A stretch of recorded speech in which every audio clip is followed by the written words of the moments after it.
Hello guys, कैसे हैं आप लोग। आप सभी का स्वागत है मेरे यूट्यूब चैनल पे। जैसा कि आप सब जानते हैं, सीटेट पेपर सेकंड खासकर साइंस, हिंदी एंड इंग्लिश, इसका पेपर लेवल बहुत ज़्यादा हाई आने लगा है।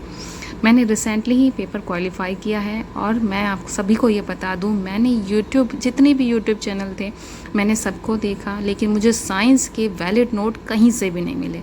तो मैंने खुद से प्रिपरेशन करने की बहुत कोशिश की, बहुत सारे नोट्स बनाए, बहुत सारे बुक्स पढ़ी।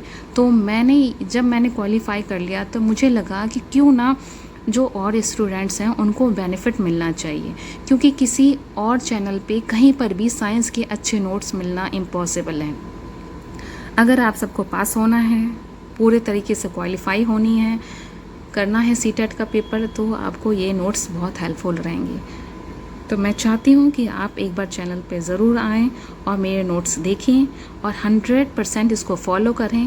अगर आप मेरे नोट्स पढ़ लेते हैं तो आपको कहीं और से पढ़ने की ज़रूरत बिल्कुल भी नहीं है। आपको 100% मैं गारंटी के साथ कह सकती हूँ कि आप CTET paper second qualify easily clear कर लेंगे, वो भी साइंस से। चलिए आगे शुरू करते हैं। किसके बनाए हुए वस्त्रों पे सिकुड़न नहीं पड़ती? वो क्या है? पॉलिस्टर। प्राकृतिक कपड़ा क्या है? कपास। पीलिया नामक अंग का प्रभावी लक्षण, आप सबको पता होगा, पीलिया कहाँ होता है? यकृत में। और यकृत को क्या कहा जाता है? लीवर कहा जाता है। जो हमारा लीवर होता है उसका हिंदी नेम क्या होता है? यकृत होता है। ये अच्छे से याद कर लेना था, ये बहुत इंपॉर्टेंट क्वेश्चन है। ये बहुत से एग्ज़ाम में पूछे जाते हैं सीटेट के अलावा भी। यह जल से भी होता है। जब एक चींटी या कोई और कीट जैसे तोतैया काटती है तो कौन सा अम्ल स्रावित करती है?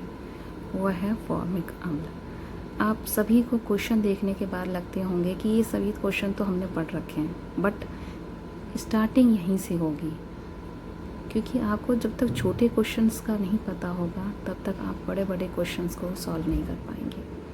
इसलिए आपको एक एक क्वेश्चन को ध्यान से देखना है और पढ़ते चले जाना है। वक्र धमनी और वक्र शिरा किससे संबंधित हैं? तो वो क्या है? गुर्दा। गुर्दा को हम क्या कहते हैं? किडनी भी कहते हैं या वक्र भी कहते हैं। तो ये सिंपल नेम है, गुर्दा, वक्र और किडनी। इससे हमें कंफ्यूज नहीं होना है, क्योंकि क्वेश्चन किसी भी तरह के घुमा से पूछा जाता है, चाहे वो किडनी से रिलेटेड हो या वक्र हो या गुर्दा हो। तो इससे आपको बहुत इंपॉर्टेंट क्वेश्चन है। उत्सर्जन तंत्र या गुर्दे का कार्यात्मक इकाई को क्या कहा जाता है? क्या कहा जाता है? वो है नेफ्रॉन। ये बहुत कॉमन क्वेश्चन है, ये हम सभी को पता होगा, बट ये क्वेश्चंस बहुत इंपॉर्टेंट है गाइस। एक भी क्वेश्चंस आपको मिस नहीं करने हैं।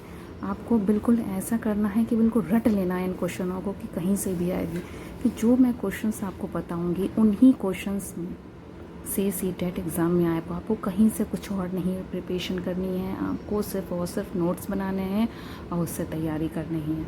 100% गारंटी के साथ मैं ये कह सकती हूँ आपसे कि आपको पास होने से कोई भी नहीं रोक सकता सीटेट पेपर सेकंड में।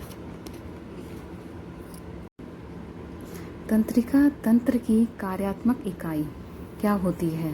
तो वो है न्यूरॉन। क्या है गाइस? न्यूरॉन।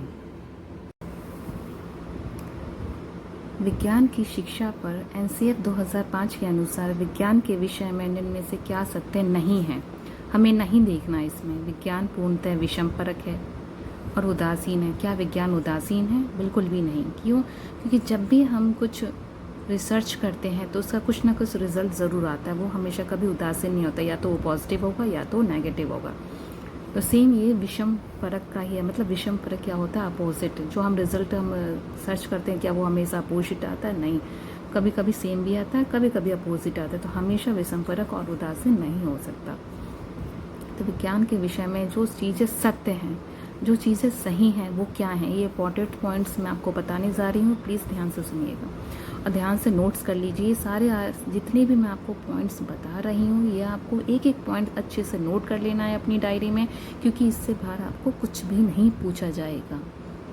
फर्स्ट क्या है, विज्ञान की भविष्यवाची और समझ की क्षमता प्रकृति के रेखीय तंत्र को समझने के लिए उत्तम है। विज्ञान की भविष्यवाची और समझ की क्षमता प्रकृति के रेखीय तंत्र को समझने के लिए उत्तम है। जो भी हम इसमें कहने का मतलब है कि जो विज्ञान है आज के डेट में हमारे जो भी उसके खोज हो रहे हैं तो वो हमारे जो नेचर है, प्रकृति है, उसको समझने में बहुत हेल्पफुल है। चाहे वो मौसम से रिलेटेड हो, चाहे वो भूकंप से रिलेटेड हो, चाहे वो कोई सुनामी हो, कुछ भी हो, तो हमें विज्ञान उसकी इन्फॉर्मेशन पहले ही दे देता है। विज्ञान के स्वाधीन होने की, अवसादी होने की, लाभदायक और हानिकारक होने की क्षमता है। इसमें क्या कह रहे हैं, विज्ञान में स्वाधीन होने की, अवसादी होने की, लाभदायक और हानिकारक होने की भी क्षमता है। मतलब जो विज्ञान है, जो हम रिसर्च करते हैं, तो वो क्या होता है, कभी कभी तो वो फेल हो जाता है, लेकिन कभी कभी हमें उससे अच्छे रिजल्ट भी मिलते हैं, जिससे हमारी रिसर्च आगे अच्छी हो जाती है और वो हमारी जनमानस के लिए, हमारे समाज के लिए, हमारे ह्यूमन बींग्स के लिए बहुत अच्छी हो जाती है। विज्ञान में प्रयोग की जाने वाली विधि और दूसरे क्षेत्रों में प्रयोग की जाने वाली विधियों के बीच का अंतर दार्शनिक स्तर पर बहस का मुद्दा है। मतलब इसमें क्या चीज़ है कि जो विज्ञान में जो चीज़ें प्रयोग की जाती हैं और नॉर्मली चीज़ जो सामाजिक विधियों द्वारा जो चीज़ें प्रयोग की जाती हैं उनमें बहुत सी चीज़ों का अंतर हो जाता है। तो दोनों में विरोधाभास है कि जब विज्ञान वाले कहते हैं कि भैया तुम्हारी जो समाज के अंदर जो चीज़ चल रही है वो ठीक नहीं है, और जो समाज के अंदर जो चीज़ें कहते हैं विज्ञान वाले को नहीं मानते, तो वो यही 3 इंपॉर्टेंट थिंग्स है। तो आप अपने समझ के अनुसार इन्हें समझ लीजिएगा। मैंने जितनी हो सकती थी मैंने बता दी। तो गाइस, फर्स्ट क्लास अब इतना ही, सेकंड क्लास में मिलते हैं, तब तक के लिए बाय बाय।